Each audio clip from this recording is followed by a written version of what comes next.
ഒരു അടിപൊളി ബിരിയാണിയുടെ റെസിപ്പി നോക്കിയാലോ? നമ്മുടെ ഈ കുഞ്ഞു ഫാമിലിയിലേക്ക് എല്ലാവർക്കും സ്വാഗതം.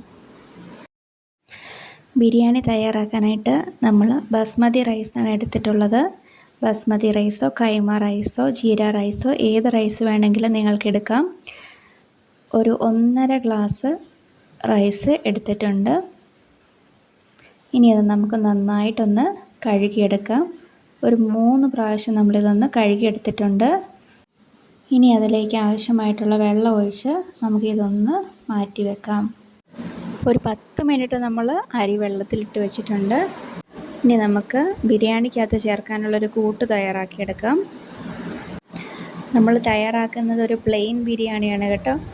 അതുകൊണ്ട് തന്നെ ചിക്കൻ ഉണ്ടെങ്കിലേ ഈ ബിരിയാണി ഉണ്ടാക്കാൻ പറ്റുള്ളൂ എന്നോർത്ത് നിങ്ങളിരിക്കരുത്.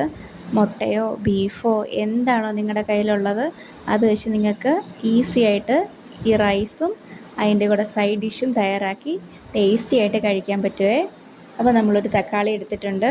അത്യാവശ്യം വലിപ്പമുള്ളൊരു തക്കാളി എടുത്തിരിക്കുന്നത്. ചെറുതാണെങ്കിൽ 2 എണ്ണം എടുക്കണേ.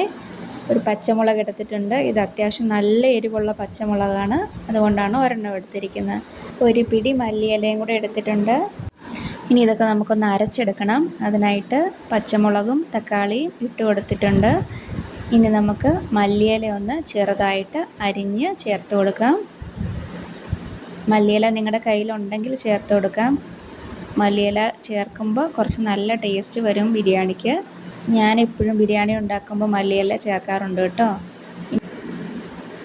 ഒരു പിടി പുതിനയിലയും കൂടെ ചേർത്ത് കൊടുക്കുന്നുണ്ട്. പുതിനയില ഓപ്ഷണലാണ്.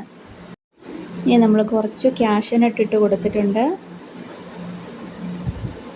5-6 അല്ലി വെളുത്തുള്ളി ഇട്ട് കൊടുത്തിട്ടുണ്ട്. ഒരു ചെറിയ പീസ് ഇഞ്ചി മുറിച്ച് ഇട്ട് കൊടുത്തിട്ടുണ്ട്. നമുക്കിതൊന്ന് നന്നായിട്ട് അരച്ചെടുക്കാം. നല്ല പേസ്റ്റ് പോലെ അരച്ചെടുക്കണം. ഇനി നമുക്ക് ഇതിനാവശ്യമായിട്ടുള്ള സവാള ഒന്ന് തൊലി കളഞ്ഞ് കഴുകിയെടുത്തിട്ടുണ്ട്. ഞാനിവിടെ 2 സവാളയാണ് എടുത്തിട്ടുള്ളത്. മീഡിയം സൈസുള്ള 2 സവാളയാണ്.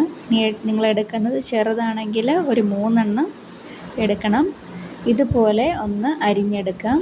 തീരെ ചെറുതായിട്ട് അരിയേണ്ട ആവശ്യമില്ല. നീളത്തിൽ കനം കുറച്ച് വേണം നമ്മൾ സവാള അരിഞ്ഞെടുക്കാനായിട്ട്.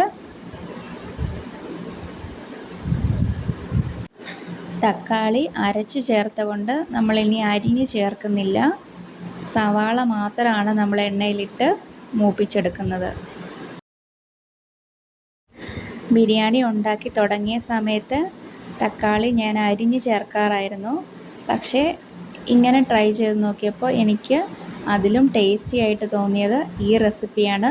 അതുകൊണ്ടാണ് ഇത് നിങ്ങളുമായിട്ടൊന്ന് ഷെയർ ചെയ്യാമെന്ന് ഞാൻ വിചാരിച്ചത്. നിങ്ങളൊരു വെജിറ്റേറിയൻ ആണെങ്കിൽ ഗോബി മഞ്ചൂരിയൻ പോലുള്ള സൈഡ് ഡിഷുകളും നമുക്ക് ഇതിൻ്റെ കൂടെ ട്രൈ ചെയ്യാം. അങ്ങനെ നമ്മുടെ സവാളയൊക്കെ ഏകദേശം അരിഞ്ഞെടുത്തിട്ടുണ്ട്. ഇനി നമുക്കിതൊന്ന് മാറ്റി വയ്ക്കാം. നമ്മളിത് തയ്യാറാക്കി എടുക്കാനായിട്ട് കുക്കറാണ് ഉപയോഗിക്കുന്നത്. കുക്കർ ഒന്ന് ചൂടായി വരുമ്പോഴത്തേക്ക് നമ്മൾ അതിലേക്ക് നെയ്യ് ചേർത്ത് കൊടുത്തിട്ടുണ്ട്. ഇനി നമ്മളിതിലേക്ക് ഓയിൽ ചേർക്കുവാണ്. വെളിച്ചെണ്ണയോ സൺഫ്ലവർ ഓയിലോ ഏത് വേണമെങ്കിലും ചേർക്കാം. എണ്ണ ഒന്ന് ചൂടായി വരുമ്പോഴത്തേക്ക് നമ്മളതിലേക്ക് സ്പൈസസ് ഒക്കെ ഒന്ന് ഇട്ട് കൊടുക്കുവാണ്. ഏലക്ക, ഗ്രാമ്പൂ, കറുവപ്പട്ട, തക്കോലം, ബേ ലീഫ് ഇവയെല്ലാം കൂടെ ചേർത്ത് എണ്ണയ്ക്കകത്ത് ഒന്ന് മൂപ്പിച്ച ശേഷം നമ്മളതിലേക്ക് അരിഞ്ഞു വെച്ചിരിക്കുന്ന സവാള ചേർത്ത് കൊടുത്തിട്ടുണ്ട്. സവാളയൊന്ന് വേഗം വഴന്ന് കിട്ടാനായിട്ട് ഈ സമയത്ത് നമുക്ക് കുറച്ച് ഉപ്പ് ചേർത്ത് കൊടുക്കാം. ഞാൻ ഈ സമയത്ത് ഉപ്പ് ചേർത്തിട്ടുണ്ട്, പക്ഷേ അതിൻ്റെ വീഡിയോ റെക്കോർഡ് ചെയ്യാൻ വിട്ടുപോയതാണ്.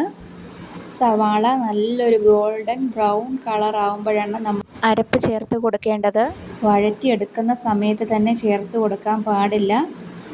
സവാള നല്ലോണം ഫ്രൈ ആയതിന് ശേഷം മാത്രമേ അരച്ച് വെച്ചിരിക്കുന്നത് ചേർക്കാൻ പാടുള്ളൂ.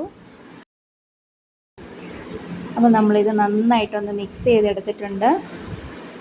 ഇനി നമുക്കിതിലേക്ക് ആവശ്യമായിട്ടുള്ളത് ബിരിയാണി മസാലയാണ്. ഞാനൊരു 1.5 സ്പൂൺ ബിരിയാണി മസാല ഇതിനകത്ത് ചേർത്ത് കൊടുത്തിട്ടുണ്ട്. നമുക്ക് നന്നായിട്ടൊന്ന് മിക്സ് ചെയ്ത് കൊടുക്കാം.